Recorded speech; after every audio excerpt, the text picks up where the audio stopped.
Good day, Rotarians. I'm Chris Iliff, a former president and longtime member of the old Blue Valley Rotary Club, and now executive director of Miracle of Innocence. Today, I have the pleasure of interviewing my friend and a founder of Miracle of Innocence, Daryl Burton. Daryl was wrongly incarcerated for a murder he did not commit for 24 years. His story is really amazing. I think you're going to enjoy hearing it today.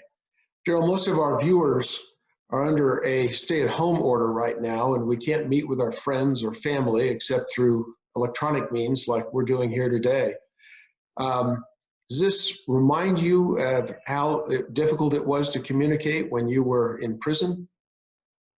Yeah, hello, Chris, and thank you for inviting me to be able to share with the Rotary Club and for also being the executive director of Miracle of Innocence. Yes, there are a lot of similarities in what we're experiencing now with the COVID-19 coronavirus. For instance, we can't be with family and friends, loved ones, children, grandchildren. You're not allowed to, visit with them except from a distance. Well, in prison, when someone came to visit me, they would come in, we could embrace the first time, but after that, we'd have to sit like 4 or 5 feet apart, on the other side of a table.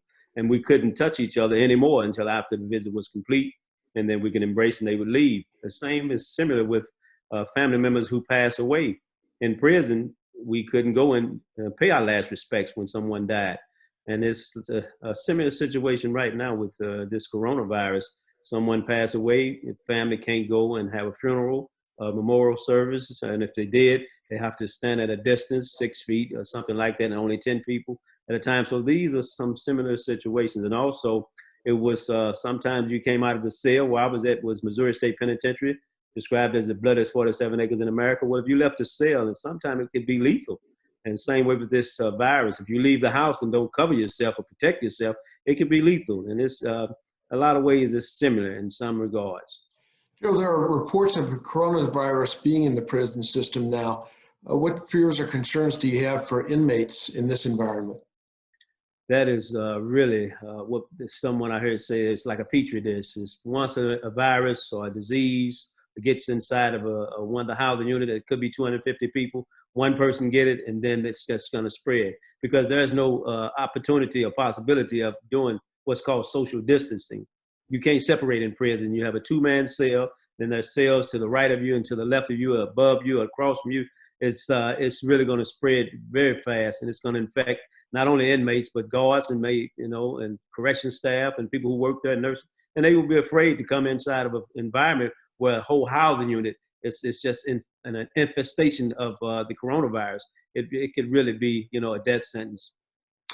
Daryl, let's step back to when all this first happened to you. What can you tell us about when and why you were arrested? Well, this started in 1984 when I was arrested in the city of St. Louis, a little bit south of Ferguson, Missouri, where I grew up. And a gentleman was pumping gas into his automobile one night, and another man approached him and shot and killed him. 3 or 4 people gave a description the night the crime was committed, and they said the man they saw commit the crime was 5 feet 5, 5 feet 6 inches tall, medium to light skin. Now I'm about 5'9", 5'10", but as you can see, I'm not a light-skinned individual. I'm dark, very dark. And it's summertime, I'm even darker. And so no motive, ballistics, DNA, confession, weapon, fingerprint, nothing connected me to the crime with the exception of 2 witnesses, snitch witnesses, who came to court and they just lied. The police and prosecutor made deals with them. And so these guys, they basically was facing some charges, and they was just using me as a way to get out of their own charges and own crimes. I had a lawyer who I call a public pretender, but it was a public defender I saw one time. I had a 3-day trial, and I was convicted in less than an hour. What upset me more than anything about this whole charge, being arrested for it as an innocent man, first of all, but then the judge, the lawyer, defensive lawyer, and the prosecutor had a sidebar. They talked about another suspect who fit the crime, fit the description of the suspect in the crime, and he shot the victim 3 different times on 3 different occasions. And the 4th time, he killed him because it was a drug war over drug turf with 2 drug gangs. And they knew about that, and the judge, prosecutor, and my lawyer agreed not to let the jury hear about that. So that was very upsetting. I was facing capital murder, which was facing the death penalty. They waived the death penalty, and I was sentenced to life without parole for 50 years plus 25 years consecutive. So that meant I had to spend 75 years in prison before I would have been eligible for parole. I was a young father. My girl had a child with me who was 7 months. I only saw her 3 times. I had just enrolled in college. Well, none of that happened because I went to prison, Missouri State Penitentiary, up in Jefferson City, Missouri, which is described again as the bloodiest 47 acres in America. Once they got me into that facility, it's something that I would never forget. And it was a huge banner that said, "Welcome to the Missouri State Penitentiary. Leave all your hopes, family, and dreams behind." And they meant that. And I would never forget the screams, unbelievable screams. Once they got us into that place and processed us in, and what they did was told us to strip down to our birthday suits, sprayed us with some kind of bug repellent, and they gave us, assigned us with all these different items like, clothes, underclothes, shirts, socks, caps, and they stamped a prison number on us. And the number that stamped on me was 153-063. And I hated that number. It was like branding us like we were animals. And they put us off in these housing units. And the first day in one of these housing units, me and another gentleman, we was assigned to do 2 different cells, and we saw 2 men getting stabbed. The first day, the day that I was released, August the 29th of 2008, they was rushing a man to the prison infirmary, the hospital. He had a guy had cut his throat from ear to ear, tried to decapitate him, and so much more in that world. It's just a real, real violent place. And the organization that helped me get out, just to make a long story short, it's called Centurion, the first organization to help innocent people get out of prison. Well, they took my case after I had written them for 10 years. I wrote them for 10 years before they took my case, and they got me out 8 years after that. So it was 18 years from the first letter I wrote that organization before they were finally able to get me exonerated. And they didn't work on the case for 18 years, but just 8 years.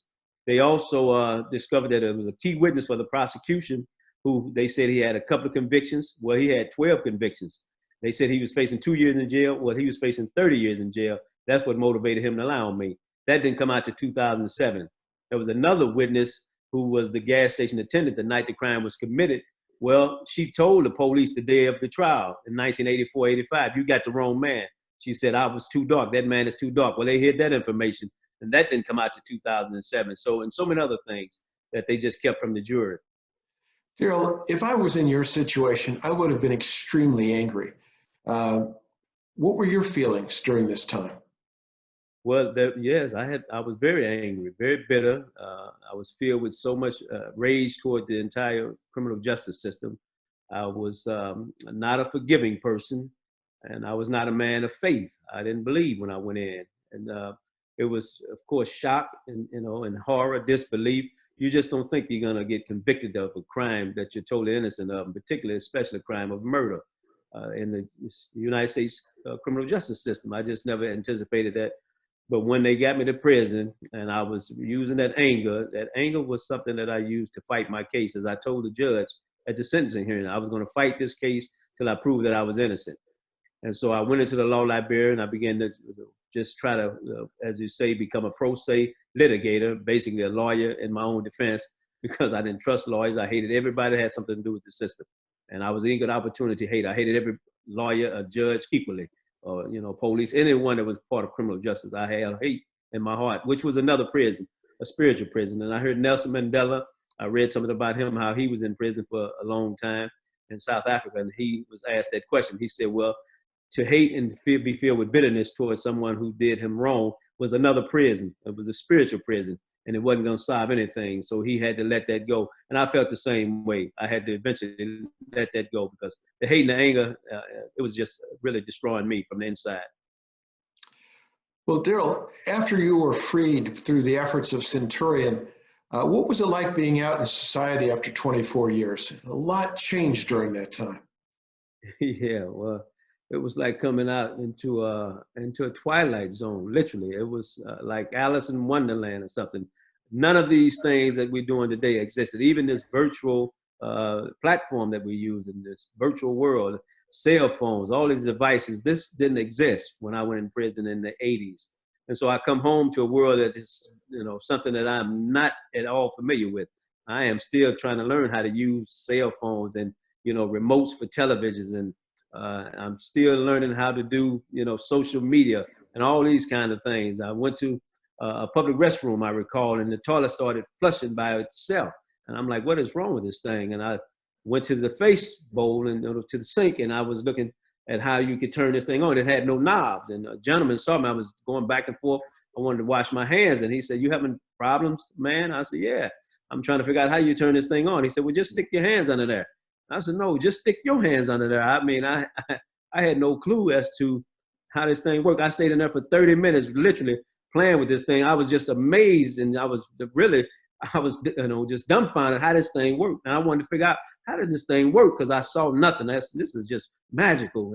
It was just a different world, a totally different world, and it still is. Everything is so fast. When I left, it was 55 miles an hour on the highway. When I came home, it's 70 miles an hour is the speed limit, and maybe 75 in some places. So everything out here is just moving so fast. All the people, everybody out here just moving so fast. Daryl, in the last 3 years, you and Lamont McIntyre have founded Miracle of Innocence to help other innocent prisoners. What can you tell me about those efforts?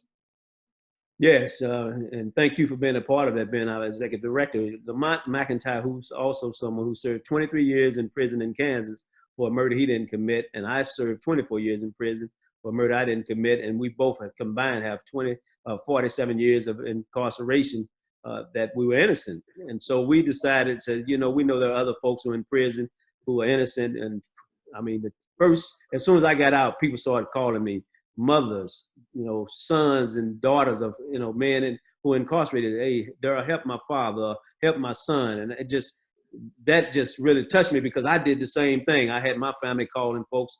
And so Lamont said the same thing. And we decided, let's start something to help some of these other men and women who are incarcerated wrongfully get out, and to pay it forward. And I was homeless when I come home. I couldn't get a job for 2 years.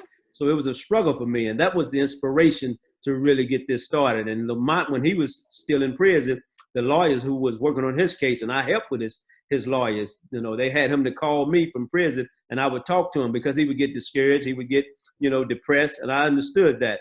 And so that's why we started Miracle of Innocence. For one, first, to help innocent people get out. That's the first part of the organization. And the second part is to help them once they come home, because they're going to need, first, they're going to need habitation, then they're going to need communication, they're going to need transportation, they're going to need occupation, a job.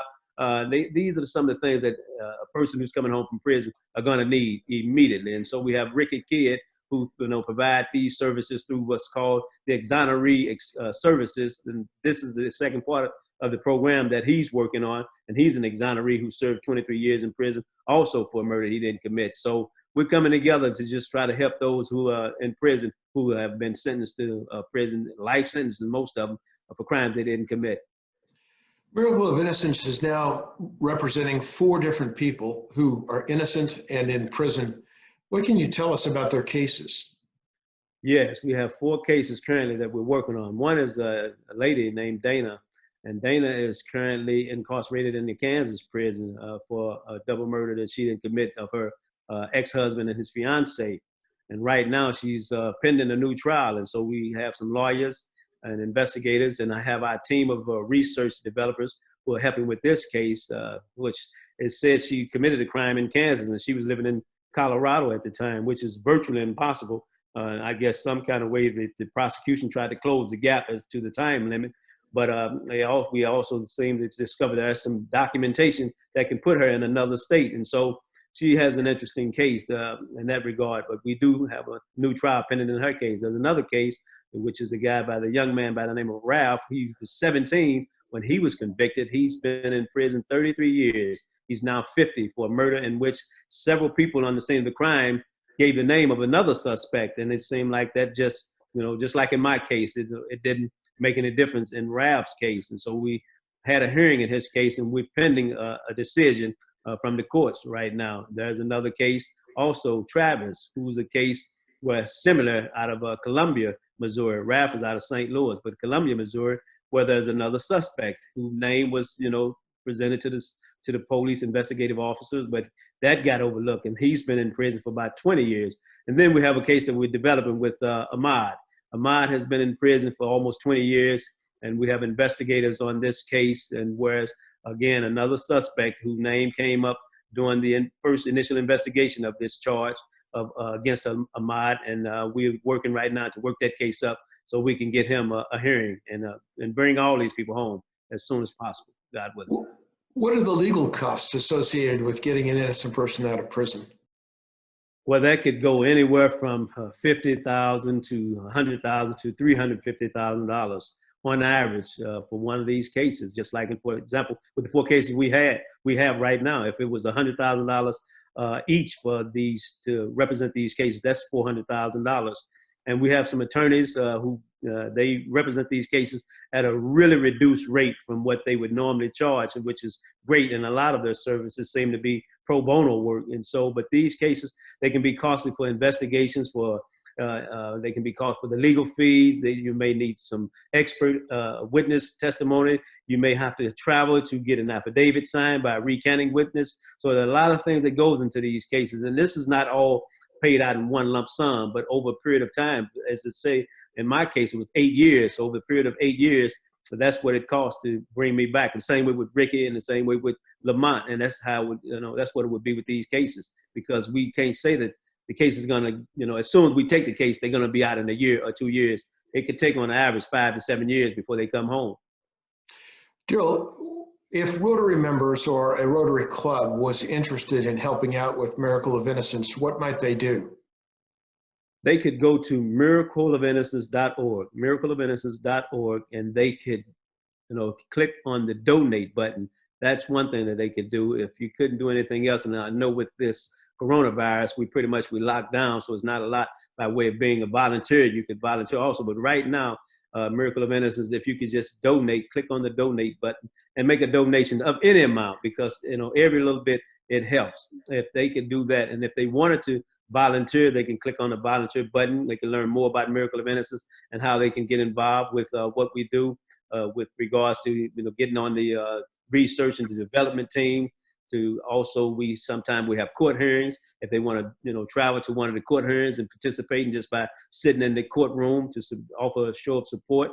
If they want to write inmates, if they want to become mentors once the exonerees come home, these are some of the things that they can do if they want to get involved in Miracle of Innocence. And by and large, first and foremost, offer a word of prayer and thoughts, to help us in that regard in the spiritual sense. But there are other ways they can get involved as well. Well, Daryl, I want to express my appreciation for you being with us here today, and especially also to express appreciation for all the Rotary members who took their time out to attend this webinar. If you're interested in supporting Miracle of Innocence, you can go to their website, as Daryl said, miracleofinnocence.org, and simply press the donate button. And now I think we're going to turn it back over to our host for questions and answers.